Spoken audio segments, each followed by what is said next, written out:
pour le Zoom du jour, nous recevons aujourd'hui un secouriste. Pendant près de 30 ans, il a exercé dans les unités CRS spécialisées dans le secours en montagne de la police nationale. L'itinéraire d'un homme qui a fait de sa vie une aventure pleine de défis et qui vient nous présenter son livre « Ligne de crête », le recueil des coulisses de ce milieu de secours en montagne. Pascal Sancho, bonjour. Bonjour. Alors la montagne, est-ce que vous êtes tombé dedans quand vous étiez petit ou finalement elle vous a conquise au fur et à mesure? Je crois que je suis tombé dedans. Je le raconte dans mon premier livre. C'est une relation très tôt. Hein. J'avais 5-6 ans, j'écoutais les récits de mon oncle notamment, qui m'ont fait rêver puisque je l'imaginais plus que je ne la vivais. Et puis rapidement, j'ai fait mon premier sommet à 14 ans. Donc là, j'avais vraiment la certitude que c'était un milieu avec lequel j'allais composer. Je ne savais pas encore comment. Et ensuite, voilà, une révélation devant un poster, ça fait souvent sourire, mais c'est la réalité, où j'ai vu un hélicoptère de la gendarmerie qui treuillait certainement un secouriste du PGHM de Chamonix. Et je me suis dit, c'est ça que je veux faire. Poum, la révélation, et ça vous est arrivé comme ça. Pour être secouriste en montagne, vous diriez qu'il vaut mieux aimer le danger ou bien le contrôle ? Ah non, il vaut mieux aimer le contrôle et puis j'irai plus loin que ça, il vaut mieux aimer les gens, tout simplement. Les gens. Parce qu'après, le risque, c'est quelque chose avec lequel on compose, on s'y habitue, on essaye de le maîtriser, mais c'est pas une recherche en soi, pas du tout. On vous reçoit aujourd'hui, Pascal Sancho, pour votre livre « Ligne de crête » aux éditions Mareuil. Donc, mais il faut préciser que vous aviez déjà sorti un premier ouvrage qui s'appelle « Bravo Papa », qui est sorti en 2020 chez le même éditeur. Bravo Papa, moi je crois que vous êtes papa vous-même, mais ça n'a rien à voir. Là, il s'agit d'un signal qui déclenche une opération en hélicoptère, c'est bien ça ? Absolument, c'est un titre un peu coquin, je savais qu'il susciterait les questions.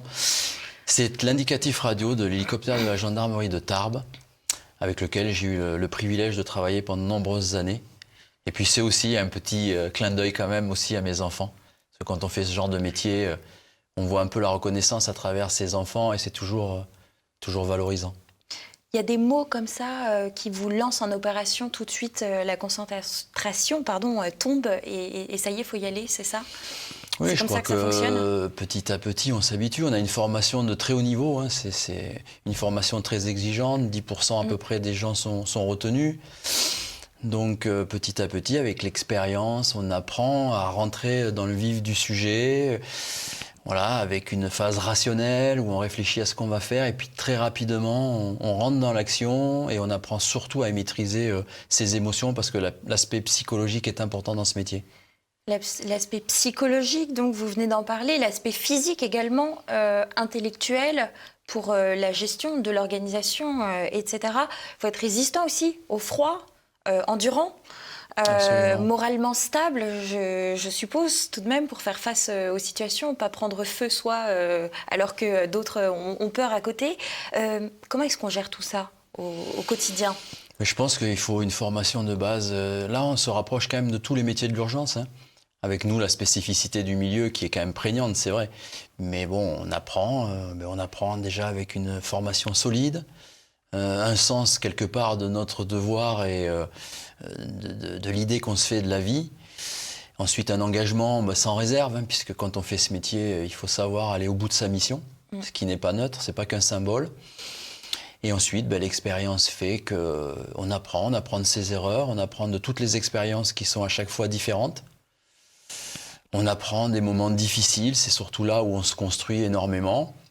Et on avance dans un métier où la passion nous permet quand même de franchir beaucoup d'obstacles. Alors, je rappelle que vous êtes dans le secours de montagne, bien sûr, mais dans une unité qui est un peu particulière, puisque c'est chez les CRS de la police nationale, du coup. Comment est-ce qu'on arrive dans une spécialité comme celle-là, en fait ? En général, on fait une école de police.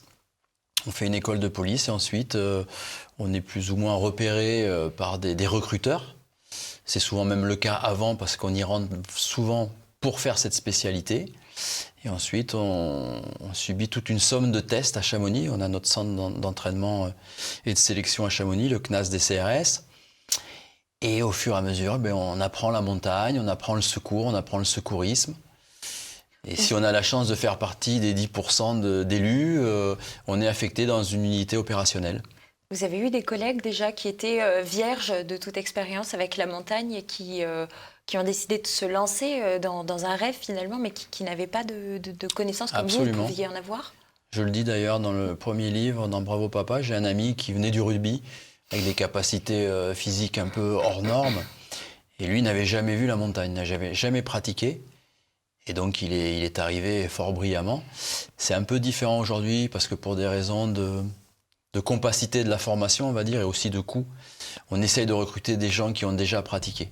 Mais dans l'absolu, oui, c'est possible. On peut ne pas avoir vu la montagne et devenir secouriste en montagne. Alors, il y a autre chose qui m'avait surprise, évidemment, c'est qu'on n'imagine pas des CRS de la police nationale en montagne. Par ailleurs, la police, normalement, est plutôt sur des zones qu'on appelle urbaines, et la gendarmerie tient le reste du territoire. Comment est-ce qu'on explique que vous soyez présent en montagne, finalement?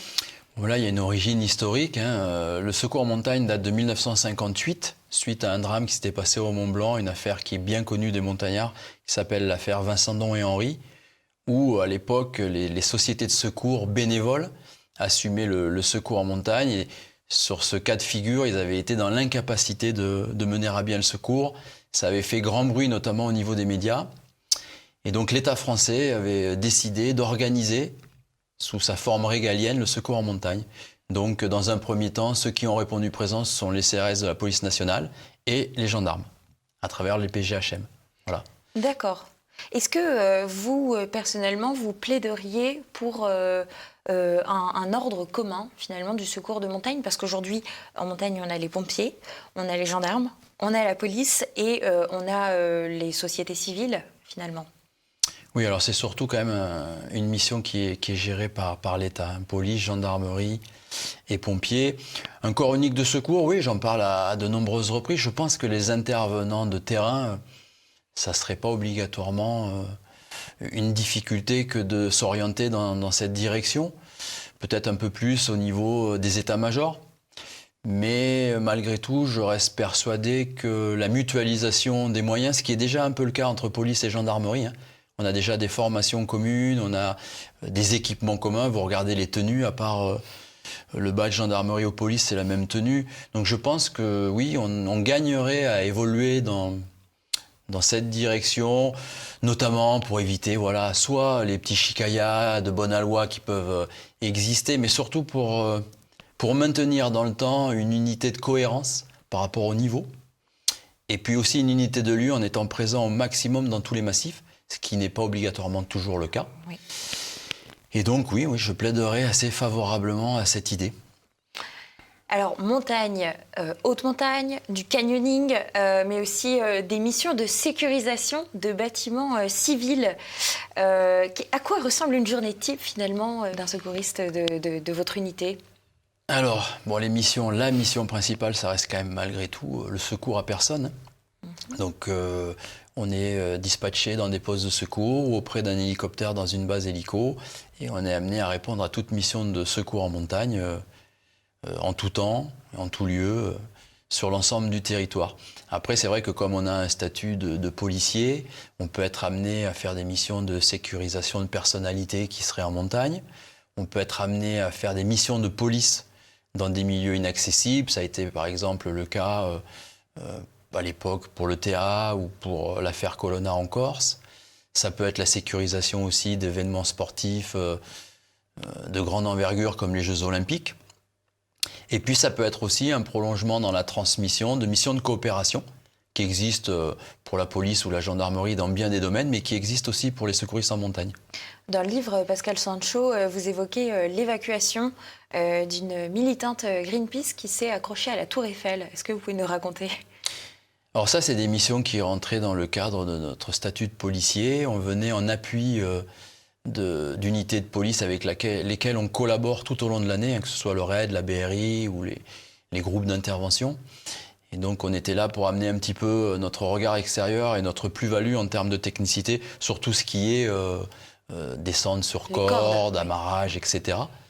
Et donc là, c'était la COP 21, c'était pas la Tour Eiffel, je crois que c'était à l'Arc de Triomphe, celui que je décris en tout cas. Et voilà, c'était assez cocasse parce qu'ils étaient surpris de voir des CRS de montagne venir les décrocher. Et puis nous, dans un premier temps, là, il n'y avait aucune connotation politique. On était là vraiment pour assurer leur sécurité, parce que des cordes qui frottent ou qui sont mal posées sur un édifice, ça peut vite faire des dégâts. En hiver, j'imagine que vos journées sont bien remplies. Est-ce que en été, l'activité baisse ou ce n'est pas du tout le cas finalement? Mais non, c'est même l'inverse, parce que souvent on dit l'hiver parce qu'on pense aux stations de ski, Oui. mais on ne fait pas le secours en station de ski, ou on le fait que lorsque le moyen aérien, l'hélicoptère, est demandé, où là on sécurise l'hélicoptère.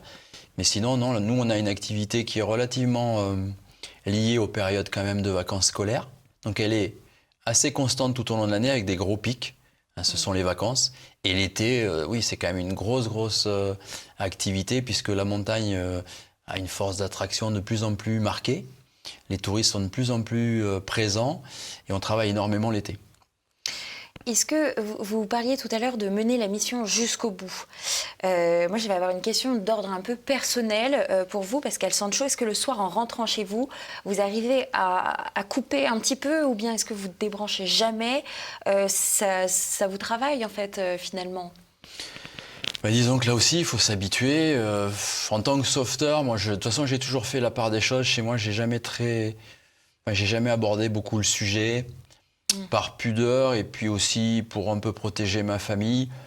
Puis je l'avoue humblement, pour essayer aussi d'écarter éventuellement mes enfants de cette spécialité, parce que je sais que ça aurait été un sujet pour moi assez important s'ils avaient voulu continuer, notamment avec tous les camarades que j'ai perdus durant toute ma carrière. Et l'actualité du week-end dernier nous rappelle ce triste crash d'hélicoptère. C'est un métier très dangereux, hein. C'est l'activité la plus dangereuse de la police nationale, et au même titre pour les PGHM de la gendarmerie. Depuis 1958, je crois qu'on en est à une quarantaine de décès en service, donc c'est quand même pesant. Donc oui, j'essayais de faire la part des choses, mais après, en ayant un peu progressé dans la hiérarchie au sein du groupe, c'est vrai que quand on a un groupe à gérer, quand on a un petit peu l'avenir de ce groupe un peu entre les mains, on ne débranche pas vraiment. On a toujours envie de faire mieux, de faire différemment, de répondre aux attentes. Donc c'est quand même quelque chose qui est passionnel et qui est assez chronophage, on va dire. La journée de secours, quoi qu'il arrive, on la continue, ou est-ce qu'on peut imaginer qu'on va se coucher, on attend que les lumières reviennent, on finit jusqu'au bout? Non, mais la journée de secours, dès l'instant que le secours est terminé, on a appris aussi à passer à autre chose. Sinon, ça serait destructeur au niveau psychologique, quoi. Alors après, je ne vous dis pas que sur des secours très particuliers, je pense notamment aux secours qui pourraient impliquer des enfants, bon là, la lumière ne s'éteint pas vraiment, quoi. On passe en général de très mauvaises nuits. Quand les secours ont une fin heureuse, vous parlez du sourire des victimes, finalement, des ex-victimes, qui reviennent vous voir souvent. Mais chaque secours est une aventure à part, unique, et c'est vrai que parfois on ne connaît pas les prénoms, mais on se rappelle toujours d'un regard, d'un sourire, d'une poignée de main. Et globalement, évidemment que les gens sont très reconnaissants, parce qu'on les sort quand même de situations parfois extrêmes, dans lesquelles ils ne se seraient pas sortis tout seuls. Donc on reçoit régulièrement des dessins, des mots, des marques d'affection diverses et variées. Et c'est vrai que ça fait quand même chaud au cœur. Ça permet de tenir le groupe aussi, j'imagine. Est-ce qu'on peut parler d'esprit de corps, par exemple? Ah ben nous, la force du groupe, c'est vraiment la force du collectif, évidemment. J'en parle dans quelques conférences que j'ai le plaisir aujourd'hui de faire pour partager cette expérience. C'est vrai que pour nous, l'individu et sa compétence, qui doit être quand même de haut niveau, viendra toujours nourrir une force collective. L'inverse ne peut pas être possible. Sur la durée, seul, on va franchir un obstacle, mais le sommet, on le fera ensemble, pour reprendre un peu l'esprit de Corday. Et donc, c'est ce qui nous tient, évidemment, et heureusement, parce que moi, je vois dans mon groupe, on a eu 2 crashs d'hélicoptères avec des pertes humaines importantes. Quand on met un genou à terre, on le met tous ensemble en général, et puis quand on se relève, on se rend compte qu'on grandit au niveau du collectif. Et avec une honnêteté intellectuelle, je pourrais dire que même on grandit plus dans ces moments très difficiles, voire très douloureux, que dans la réussite au quotidien qui n'est jamais banalisée, parce qu'on connaît la difficulté d'un secours en montagne, mais on s'habitue aussi à la réussite. Et quand on doit partager l'échec, voire le drame, c'est là où on est obligé de se souder les uns contre les autres et puis apprendre à grandir ensemble. Et vous avez chacun des spécialisations qui ne sont pas nécessairement les mêmes. Il y a évidemment les pilotes d'hélicoptères, il va y avoir le chef de groupe, il va y avoir l'équipe au sol, l'équipe en l'air qui va faire un hélitreuillage éventuellement. Et vous parlez d'amitiés qui ne sont pas ordinaires. Ouais. Mais absolument. Donc, moi, je parle souvent de la grande famille du secours en montagne.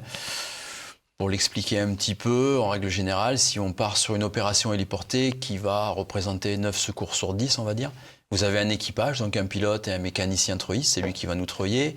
Ensuite, à bord, vous avez 2 sauveteurs, que ce soit 2 gendarmes, 2 CRS, 2 pompiers. Et vous avez un médecin urgentiste, qui est souvent d'ailleurs une médecin. Et donc, c'est une grande famille. Chacun, dans son domaine, a ses prérogatives. Par contre, ce qui nous lie, c'est l'engagement. C'est-à-dire, la décision de l'un va peser obligatoirement sur la sécurité des autres. Et comme disait Gaston Rébuffin, un alpiniste connu, dès l'instant qu'on est lié par la corde, on ne sera plus jamais 2 étrangers. Nous, c'est exactement ça, c'est une famille. On le voit, il y a eu un accident dans les Alpes ce week-end. Je suis sûr que tous les sauveteurs en montagne de France, qu'ils soient en Corse, qu'ils soient outre-mer, qu'ils soient dans les Pyrénées, sont affectés, quoi. Vous avez travaillé, vous parliez des sauveteuses, enfin des médecins qui sont souvent des personnels féminins, et vous avez travaillé avec la première femme CRS de montagne. Comment est-ce qu'elle est au quotidien? Alors moi, j'ai pas eu l'occasion de travailler avec elle parce que quand elle est arrivée, moi je partais donc il y a quelques années. Mais c'est vrai qu'aujourd'hui, la féminisation du métier est une réalité, et c'est très bien. Ça a mis du temps, alors pour beaucoup de raisons, mais il faut reconnaître que c'est quand même un métier très exigeant, physiquement tout d'abord, psychologiquement et techniquement. Donc voilà, le nombre de femmes qui peuvent arriver à ce niveau-là pour l'instant est proportionnel au nombre de femmes qui s'y présentent. Pour l'instant, on a trois femmes dans notre activité. 3 futures candidates elles sont en unité opérationnelle. Donc voilà, c'est des femmes qui sont guides de haute montagne, il n'y a pas de sujet. C'est des personnes très compétentes, mais c'est vrai que ne serait-ce que l'aspect physique, c'est quand même un obstacle à franchir, quoi. Et je pense que de toute façon, voilà, si des femmes se disent qu'elles peuvent y arriver, si elles se lancent dans cette activité, il y en aura de plus en plus et c'est une très bonne chose. Il y a une prise de position dans votre livre qui est quasi politique, qui m'a marquée, c'est quand vous dites « L'univers majestueux de la montagne n'est en aucun cas un espace de non-droit en marge des lois de notre République ». Est-ce que vous pouvez nous en dire un petit peu plus sur cette phrase ? Oui, là c'est un petit peu à contrario pour couper court aux idées reçues et quelque part en filigrane pour défendre aussi le secours gratuit. Parce que bien souvent, je trouve que dans les médias, on appuie là un peu où ça fait mal, c'est-à-dire qu'on va prendre des cas particuliers et on va en faire des généralités. Donc effectivement, des imprudents en montagne, il y en a, mais c'est loin d'être une grande majorité. Moi, si je ne sais pas combien de secours j'ai pu réaliser, mais si par exemple, je prenais l'exemple de 1000 interventions en 30 ans, si j'en sors 5 de personnes qui ont vraiment abusé et à qui on pourrait peut-être faire payer l'intervention, pour le reste, ce sont des gens qui ont subi la loi d'un milieu hostile et qui se sont fait surprendre, comme on pourrait se faire surprendre quand on va à la mer, quand on traverse un désert, y compris quand on a pris des précautions. Donc oui, je suis un fervent défenseur de la gratuité des secours parce que je trouve que c'est un pacte social exemplaire aujourd'hui. Pour autant, je ne suis pas naïf et je pense que les gens qui y abusent, mais là on pourrait faire le jeu de la métaphore dans bien des domaines, pour la sécurité sociale ça pourrait être la même chose. Ceux qui abusent, il faut qu'ils soient montrés du doigt et puis il faut qu'on puisse leur faire supporter le poids de leur abus. Mais pour la grande majorité, moi je trouve vraiment positif le fait de proposer une gratuité des secours et qu'on ne soit pas là à secourir des gens en fonction de leur niveau social, en fonction de la couleur de peau, en fonction de leur obédience. Je trouve que c'est un merveilleux exemple de société comme on l'aime et qui fonctionne. Absolument. Il y a un épisode qui m'a beaucoup fait rire dans votre livre à propos des médias, justement, que vous critiquiez en partie. Vous avez réussi, enfin pas vous, mais un de vos collègues, oui. À faire passer une fake news à un journaliste qui était un peu gourmand du fait, du sauvetage incroyable. Et puis, vous lui racontez votre journée comme ça. Et puis finalement, il est un peu blasé, bon, ce qui est assez incroyable parce que vu vos journées quand même. Et puis, le collègue fatigué d'entendre ce journaliste blasé, là, lui raconte un truc incroyable. Oui, c'est assez bien résumé. Comment ça vous est venu? C'est marrant, c'est un collègue de la CRS Alpes de Grenoble qui était en poste à l'Alpe d'Huez. Et comme tous les soirs, on a une très bonne relation avec les médias parce que c'est aussi une manière de faire passer des messages importants, notamment en termes de prévention. Et peut-être que les journalistes de montagne sont tellement habitués à des choses exceptionnelles qu'ils arrivent à en banaliser l'activité courante. Et ce jour-là, il y avait quand même des secours importants. Je me souviens qu'il m'a bien parlé de treuillage sous des câbles. C'est quand même très dangereux et très engagé. Et le journaliste, effectivement, le prend un petit peu à la légère, le prend un peu de haut. Et lui, il rebondit en inventant une histoire abracadabrante d'un sanglier qui aurait percuté des skieurs sur une piste de ski. Et de fil en aiguille, ça fait le 20h de Claire Chazal, quoi. Donc voilà, c'est cocasse, mais c'est surtout c'est surtout une anecdote assez marrante et qui permet quand même de rappeler qu'on a de très bonnes relations avec les médias et qu'on travaille bien et qu'on arrive à faire passer de bons messages. Alors, vous évoquez bien sûr dans votre livre les accidents, on en parlait, qui finissent bien, mais il y a aussi ceux malheureusement, qui sont mortels, où on a des pertes humaines qu'il faut annoncer à la famille. Et vous dites que c'est la partie peut-être la plus difficile de votre métier. Ah oui. C'est clair que ça, il n'y a pas de formation pour ça. J'en parle dans Bravo Papa, mon premier secours, c'était 4 personnes décédées. Bon, je me suis quand même effondré, j'étais pas à la hauteur, quoi, tout simplement. Et pourquoi? Parce que j'avais un niveau technique important. Mais il y a l'aspect psychologique qui, pour moi, dans ce métier, est la difficulté la plus importante à surmonter. La relation avec la mort, c'est quand même très compliqué. J'en parle un peu longuement dans Ligne de crête parce que je pense que déjà, ça fait du bien d'en parler. Puis les gens posent beaucoup de questions à ce sujet. C'est vrai que c'est un métier, il faut trouver rapidement un sens dès l'instant qu'on ne peut pas ramener des personnes en vie dans les vallées. Donc le sens... on l'apprend avec l'expérience, c'est trouver les bons mots, trouver la bonne attitude, trouver la bonne posture quand on va annoncer un drame qui va briser une vie en général et souvent bien d'autres. Et donc ça, c'est vrai que c'est une partie que tout secouriste a dû assumer, notamment quand on est responsable d'unité ou de poste de secours. Voilà, je pense que ça fait partie de notre fonction. Il faut le faire avec courage, avec dignité, et essayer de trouver les bons mots. Qui sont tout au moins les moins mauvais, on va dire. Oui. Voilà. Mais c'est vrai que c'est compliqué. C'est compliqué, mais c'est aussi important, et je l'ai appris dans de nombreux secours, à apporter quand même un message aux familles. C'est à partir de ce message qu'ils vont se faire une idée. C'est souvent malgré tout des gens qui partent dans leur passion. Donc à partir de ça, on peut essayer aussi de construire, pas une justification, mais essayer d'atténuer un petit peu la peine. C'est compliqué. Pascal Sancho, merci beaucoup pour ce témoignage. Vous avez quitté le métier maintenant, après 30 ans de service, on le rappelle. Mais ça vous travaille encore? Vous avez sorti 2 ouvrages, peut-être un 3e? Peut-être, on verra. Peut-être, il ne dit pas non. En tout cas, vous reviendrez chez nous le présenter.